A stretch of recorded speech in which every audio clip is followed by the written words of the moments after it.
Hello, this is my copyright lesson using the Assure model by Laurie Strong. For A, we have Analyze Learners.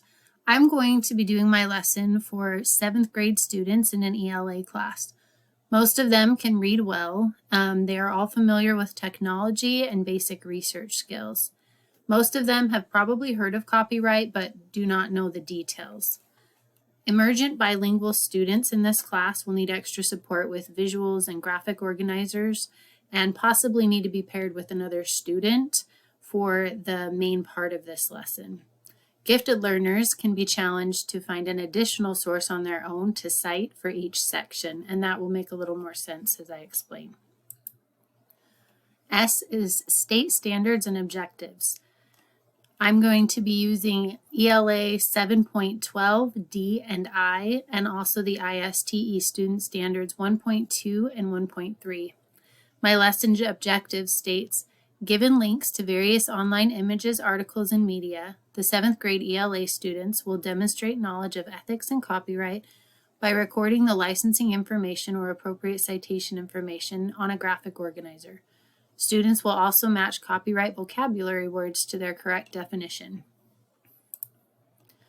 The second S is select strategies and resources. I will start by showing my video presentation, and then when that is finished, we will have a group discussion to clarify and answer any questions that the students might have had concerning copyright rules or law. After that, I will break them into groups and they will role play scenarios of students searching for resources and using those vocabulary words in context to be able to make sure that they're understanding what those mean as they're searching. And then after that, students will follow links to find copyright and citation information, or they'll determine if it's public domain and they'll record that on their graphic organizer. This will be a digital worksheet that will have both the links and the graphic organizer on it. U is utilize resources. As a teacher, I will prepare the digital worksheet with the links to various resources that I've chosen and that the students will examine for copyright.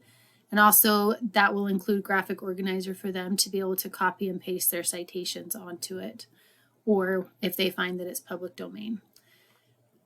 I will next print some graphic organizers in case students are struggling with the digital version for recording their findings. I don't want them having a hard time being able to copy and paste to be able to affect showing me that they found the information. So if they need it, I'll have a hard copy for them. Next, I will prepare the copyright vocabulary quiz that they'll take at the end. Then I will start by discussing the assignments with the students, and I'll do a few examples with them on the screen of different links to demonstrate exactly how they will complete the assignment. R is require learner participation. For this section, each student will be participating in one of the role play scenarios with their group, which is basically just reading in the role play. And then each student will also work with a partner at the very beginning to complete the partner search on their page. I'll just have one quick link that they do with a partner to make sure that they can talk it through and make sure that they're both understanding where to find it and how to record it. After their example is finished, then they will work independently to complete the rest of their assignment and quiz. Last is E, evaluate and revise. And I have included a copy of my lesson rubric. For each search that they're doing, they're going to be searching for 4 different things. So they'll find 4 images, 4 music searches, 4 clip art searches, and 4 text searches, which are all the main types of searches that I feel like a 7th grade student would be using for research. I will have found the specific items that I want them to find. So they will just be clicking into the link. But after they click into the link, their evaluation will be based on them finding the information, whether it's public domain, if it's a free license, if they're needing to share the contributors' information and things like that.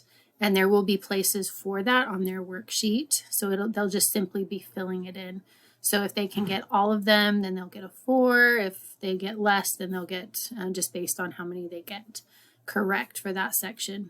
The last part on there is just for the vocabulary quiz, and they'll get 1 point for each definition that they match correctly for a total of 9. So altogether, the lesson will be worth 25 points.